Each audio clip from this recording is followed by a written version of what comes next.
എൻ്റെ നാട്ടിൽ കർഷക തൊഴിലാളികൾ എന്ന് പറയുന്ന ഒരു ഗ്രൂപ്പ് വംശനാശം വന്നിരിക്കുകയാണെന്ന് പറയാം. കഷണ്ടിത്തലയിൽ അവിടെ ഇവിടെയൊക്കെ മുടി നിൽക്കുന്നത് പോലെ അപൂർവം ചിലരുണ്ട്, അല്ലാതെ ആരും തന്നെയില്ല. ഈ കർഷക തൊഴിലാളികൾ ജോലി ചെയ്തിരുന്ന എവിടെയാണ്? കാർഷിക രംഗത്താണ്. കാർഷിക രംഗം എന്ന് പറഞ്ഞാൽ ഈ കരപ്പുറത്ത് കാർഷിക രംഗം എന്ന് പറയുന്ന നെല്ലുണ്ടാകും, പച്ചക്കറികളുണ്ടാകും, ഏറ്റവും കൂടുതലായിട്ട് തെങ്ങുകളുണ്ടാകും. ഇത്രയുമാണ് ഇവിടുത്തെ കരപ്പുറത്തെ കൃഷി എന്ന് പറയുന്നത്. അപ്പോൾ ഇതിന് ചില പ്രവർത്തനങ്ങൾ, ഏറ്റവും പ്രമുഖമായിട്ടുള്ള ഒരു കർഷക തൊഴിലാളിയുടെ സഹായമാണ്. തെങ്ങിൻ്റെ കാര്യത്തിലാണെങ്കിൽ തെങ്ങിന് തടമെടുക്കുക, വളം ചേർക്കുക, ഭൂമി മുഴുവൻ കൊത്തി കിളച്ച് കൂമ്പലുകൾ കൂട്ടുക, അത് വീണ്ടും നിരത്തുമ്പോൾ അതിൻ്റെ അകത്ത് കൂടുതൽ ഓക്സിജൻ കിട്ടും. അങ്ങനെ നമ്മുടെ കൃഷി വിഭവങ്ങൾക്ക് അല്ലെങ്കിൽ കൃഷിക്ക് നല്ല ഒരാഴ്ച കിട്ടും. അതുപോലെ കളകളെല്ലാം കംപ്ലീറ്റ് ആയിട്ട് കൊത്തി കൂട്ടി വളമാക്കി മാറ്റും. അപ്പം അങ്ങനെയും വലിയ ഭൂമിക്ക് വീണ്ടും വീണ്ടും വീര്യം കൂടുകയാണ്, എന്ന് പറഞ്ഞാൽ ശക്തി കൂടുകയാണ്. എന്ത് കുഴിച്ചു വെച്ചാലും ശരിയാവുന്നു. കളകൾ എന്ന് പറയുന്ന വിളകളുടെ ശത്രുവൊന്നുമല്ലല്ലോ. കളയെ നശിപ്പിച്ച് കളയുകയല്ല നമ്മൾ ചെയ്യുന്നത്, കളയെ വിളയ്ക്ക് ആവശ്യമായ വളമാക്കി മാറ്റുകയാണ് ചെയ്യുന്നത്. അപ്പോൾ ഇതെല്ലാം ചെയ്യുന്നത് കർഷക തൊഴിലാളിയാണ്. പക്ഷേ കരപ്പുറത്തിന് എന്ത് സംഭവിച്ചു? കരപ്പുറത്തിന് സംഭവിച്ചത്, കരപ്പുറം എന്നുള്ളതുകൊണ്ട് ഞാൻ ചേർത്ത താലൂക്ക് എന്നേ ഉദ്ദേശിച്ചിട്ടുള്ളൂ. കരപ്പുറത്തിന് എന്താ സംഭവിച്ചതെന്ന് വെച്ചെന്നാൽ തെങ്ങ് കൃഷി എന്ന് പറയുന്നത് നാമമാത്രമായിരിക്കുകയാണ്. ഏത് പറമ്പിൽ നമ്മൾ ചെന്ന് നോക്കിയാലും ഇലക്ട്രിക് പോസ്റ്റുകൾ പോലെ ചില തെങ്ങുകൾ മുകളിലോട്ട് പോയിട്ടുണ്ട് എന്നുള്ളതല്ലാതെ യാതൊരു പഴയ തെങ്ങുകളെല്ലാം ഇപ്പോഴും ഉണ്ട്. അതിന് ഞങ്ങളുടെ നാട്ടിലൊരു പറച്ചിലുണ്ട്, മേൻതെങ്ങുകളുണ്ട് എന്ന്. മേൻതെങ്ങ് എന്ന് പറഞ്ഞാൽ മേൽ നിൽക്കുന്ന തെങ്ങുകളുണ്ട്, കീഴ് ഭാഗത്ത് തെങ്ങുകളൊന്നുമില്ല. അത് വെച്ചാൽ ഉടനെ തന്നെ അത് ചെല്ലികുത്തി പോവുകയാണ്.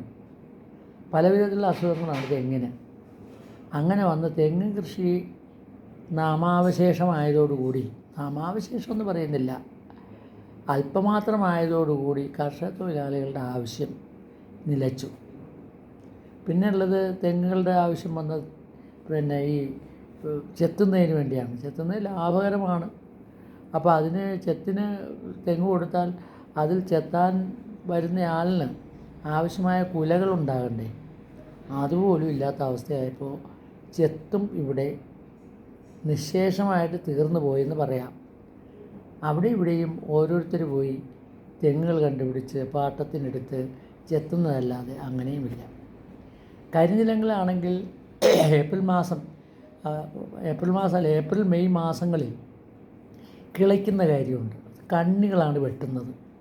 കണ്ണി എന്ന് പറഞ്ഞാൽ ഏകദേശം 1 മീറ്റർ ചുറ്റളവിൽ മണ്ണ് കോരി വയ്ക്കുന്നതാണ്. മണ്ണ് കോരി വെച്ച് കഴിഞ്ഞാൽ അതിങ്ങനെ ഒരു നമ്മുടെ പിരമിഡ് ആകൃതിയിലിരിക്കും. ആ രീതിയിൽ ഒരു കോരി അങ്ങ് വയ്ക്കും. ജൂണിൽ മഴ വരുമല്ലോ.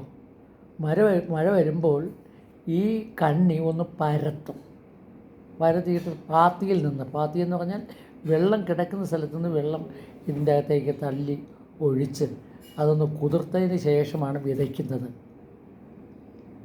അപ്പോൾ അത് കണ്ണികൾ കോരിക്കുക എന്ന് പറയുന്ന ആ പ്രവർത്തനം നിന്നുപോയി. അതിൻ്റെ കാരണം എന്താ? അതിൻ്റെ ഒറ്റ കാരണമേ ഉള്ളൂ, നമ്മൾ കൃഷിയേക്കാൾ കൂടുതൽ ലാഭകരമാണ് മത്സ്യകൃഷി എന്ന് വന്നപ്പോൾ മത്സ്യകൃഷിയിലേക്ക് നെൽകർഷകർ മാറി എന്നുള്ളതാണ്. അതിനവരെ പ്രോത്സാഹിപ്പിക്കത്തക്ക രീതിയിൽ അക്വാ ഫാർമേഴ്സ് അസോസിയേഷനും കൂടി വന്നപ്പോൾ അതൊരു വലിയ പ്രസ്ഥാനമാണ് ഈ അക്വാ ഫാർമേഴ്സ് എന്ന് പറയുന്നത്. അക്വാ എന്ന് പറഞ്ഞാൽ വെള്ളമാണെന്നറിയാമല്ലോ. അക്വാ ഫാർമേഴ്സ് എന്ന് പറഞ്ഞാൽ വെള്ളത്തിൽ കൃഷി ചെയ്യുന്നവർ. അവരുടെ വരവോടുകൂടി ഈ കരിനിലങ്ങളെല്ലാം നെൽകൃഷി ഉപേക്ഷിച്ച് മത്സ്യകൃഷിയിലേക്ക് വന്നു. അങ്ങനെ അവിടെ കർഷക തൊഴിലാളികളുടെ ആവശ്യമില്ലാതായി, ഒട്ടുമേ ഇല്ല. ഇപ്പോൾ കർഷക തൊഴിലാളികൾ അങ്ങനെ കൂടി അതിൻ്റെ അരികിൽ കൂടി പോലും പോകേണ്ട കാര്യമില്ല. പിന്നെ പച്ചക്കറികളാണ്. പച്ചക്കറികൾ യഥാർത്ഥത്തിൽ കരിനില കർഷകരുടെ ഒരു ഉപോൽപ്പന്നമാണ്. അതിനുള്ള ചിറകൾ, വരമ്പുകൾ, എല്ലാം തോടരികുകൾ, എല്ലാ സ്ഥലങ്ങളിലും ഈ കർഷക തൊഴിലാളികൾ വാരം കോരി അതിൻ്റെ പുറത്താണ് വിത്ത് വിതയ്ക്കുന്നത്. വിത്ത് എന്നുള്ളതുകൊണ്ട് ഈ പച്ചക്കറി വിത്തുകൾ വിതച്ച് ഇത് വരുന്നത്. പിന്നെ അവരങ്ങോട്ട് ഇടയ്ക്ക് ചെല്ലുന്നത് എപ്പോഴാണ്? അതിൻ്റെ കളകളൊക്കെ ഒന്ന് മാറ്റാനാണ്. അതിനൊരു തൂമ്പാപ്പണി വേണ്ടി വരും. ചുരുക്കി പറഞ്ഞാൽ ഇങ്ങനെയുള്ള പ്രവർത്തനങ്ങൾക്കൊന്നും തന്നെ ഇപ്പോൾ കരപ്പുറത്ത് ആളുകളെ കിട്ടുന്നില്ല എന്നുള്ളതാണ് വസ്തുത. അവരൊക്കെ എവിടെ പോയി എന്ന് പറഞ്ഞാൽ ഇവിടെ വേണ്ടത്ര നാമമാത്രമായി തൊഴിലുകൾ കുറഞ്ഞപ്പോൾ അവർ മത്സ്യമേഖലയിലേക്കാണ് ചേക്കേറിയത്. തീരപ്രദേശത്ത് അങ്ങനെ ഒരു കാര്യമുണ്ട്. ഒരു തൊഴിൽ പോയാൽ വേറൊരു തൊഴിലുണ്ട്. ആ തൊഴിലെന്ന് പറയുന്നത് കൃഷി പോയാൽ മത്സ്യമേഖലയുണ്ട്. മത്സ്യമേഖലയിൽ 3 തരം പ്രവർത്തനങ്ങളുണ്ട്. ഒന്ന് മത്സ്യം പിടിക്കുക എന്നുള്ളതാണ്. മത്സ്യം പിടിക്കുന്നത് 2 വിധത്തിലാണ്. ഒന്ന് കടലിൽ പോയി പിടിക്കും, കരയിൽ തന്നെയുള്ള ഉൾനാടൻ ജലാശയങ്ങളിൽ നിന്നും പിടിക്കും. അപ്പോൾ ഇത് രണ്ടിനും ആളാവശ്യമുണ്ട്. അതുകൊണ്ട് ഈ കർഷക തൊഴിലാളികളുടെ ഒരു ഭാഗം ഈ പ്രവർത്തനത്തിലേക്ക് മത്സ്യബന്ധനത്തിലേക്ക് പോയി. മറ്റൊന്ന് മത്സ്യ സംസ്കരണമാണ്. സംസ്കരണം എന്ന് പറഞ്ഞാൽ ഇത് വൃത്തിയാക്കി ഭംഗിയാക്കി ആളുകൾക്ക് ആഹാരമായിട്ട് എത്തിക്കണമല്ലോ. അതിൽ ചെമ്മീൻ പോലുള്ള വിഭവങ്ങളാണ് ഏറ്റവും കൂടുതൽ സംസ്കരണം ആവശ്യമുള്ളത്. അപ്പോൾ അതെന്ത് ചെയ്യുന്നു? അത് വലിയ പീലിംഗ് ഷെഡുകളിൽ കൊണ്ടുപോയി സാധനങ്ങളെല്ലാം പീൽ ചെയ്ത് വൃത്തിയായി കഴുകി അതിനെ പ്രത്യേകമായിട്ട് പാക്ക് ചെയ്ത് വലിയ ഫാക്ടറികളിൽ എത്തിക്കുകയാണ്. അവിടെ നിന്നാണിത് ഭക്ഷ്യോൽപ്പന്നമായിട്ട് കയറ്റി അയക്കുകയോ ഒക്കെ ചെയ്യുന്നത്. അപ്പോൾ ആ രംഗത്തേക്കും ആളുകളെ ആവശ്യമുണ്ട്. പല ജോലികളാണ് അവിടെ ഉള്ളത്. പീലിംഗ് ഉണ്ട്, പാക്കിംഗ് ഉണ്ട്, അതുപോലെ തന്നെ ഇത് കൊണ്ടുപോകുന്ന ജോലിയുണ്ട്. ഇപ്പോൾ ഇതിനെല്ലാം ആളെ വേണം. മറ്റൊന്ന് വിപണനമാണ്. വിപണനം എന്ന് പറഞ്ഞാൽ മൊത്ത വിപണനമുണ്ട്, അതുപോലെ തന്നെ റീറ്റെയിലായിട്ട് കുറച്ചെടുത്തിട്ട് നാട്ടിൽ കൊണ്ടു നടന്ന് വിൽക്കുന്നതുമുണ്ട്. ഇതിലെല്ലാം ഈ കർഷക തൊഴിലാളികളാണ് ചെന്ന് പെട്ടത്. അതായത് ഒരു പുതിയ തൊഴിൽ അന്വേഷിക്കേണ്ടി വരുമ്പോൾ കൂടുതൽ പേരും ചെന്ന് പെടുന്നത് മത്സ്യമേഖലയിലാണ്.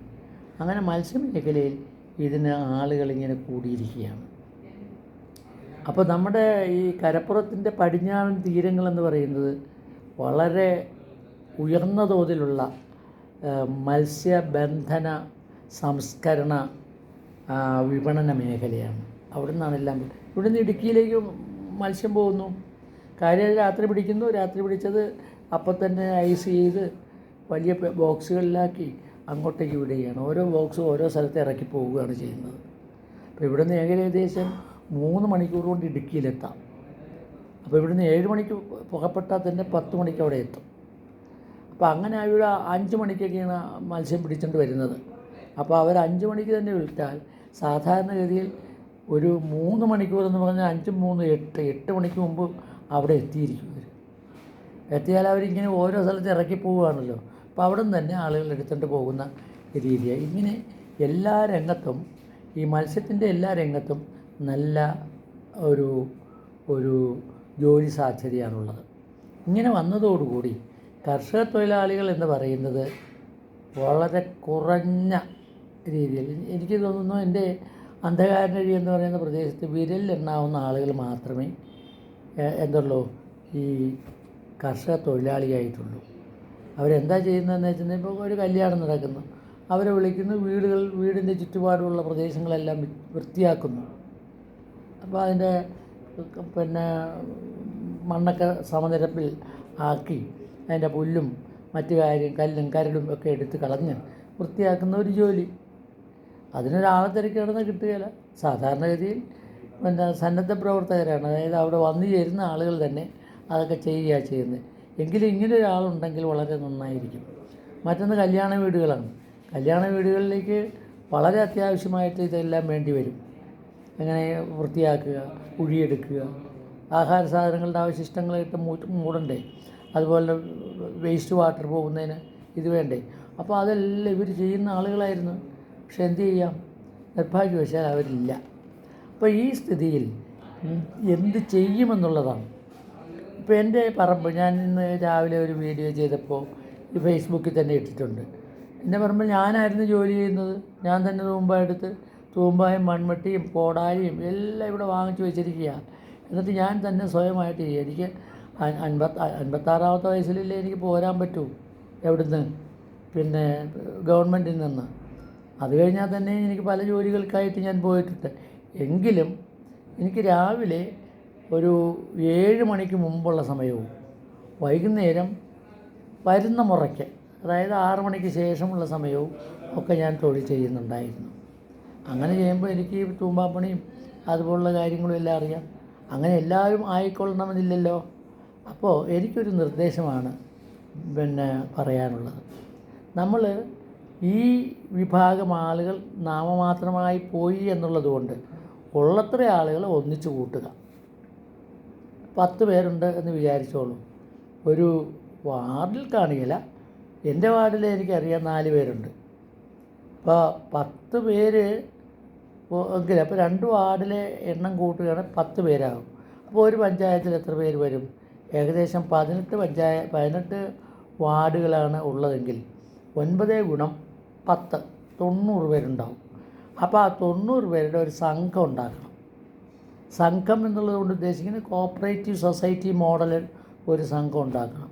കർഷക തൊഴിലാളി സഹകരണ സംഘം അങ്ങനെ എന്തെങ്കിലും ഒരു പേരിട്ടിട്ട് അവർ വാട്സാപ്പ് ഗ്രൂപ്പുകൾ ഉണ്ടാക്കിയിട്ട് എവിടെയെല്ലാമാണോ തൊഴിലാളികൾ ആവശ്യമുള്ളത് അവിടേക്ക് ഇവരെ വിന്യസിക്കണം. ആവശ്യമുള്ളവർക്ക് ആളുകളെ കൊടുക്കണം. അതുപോലെ തൊഴിലിൻ്റെ കൂലി നിരക്ക് സംബന്ധിച്ച് വ്യക്തമായ കൃത്യമായ കാഴ്ചപ്പാടുണ്ടാവണം. യാത്രപ്പടി പ്രത്യേകം വാങ്ങണം. അങ്ങനെയൊക്കെ വരുമ്പോൾ കൃത്യമായിട്ട് നമുക്ക് ഇതെല്ലാം മെയിൻറ്റെയിൻ ചെയ്ത് പോകാൻ പറ്റും. ആ ഒരു നിർദ്ദേശമാണ് എനിക്ക് വയ്ക്കാനുള്ളത്.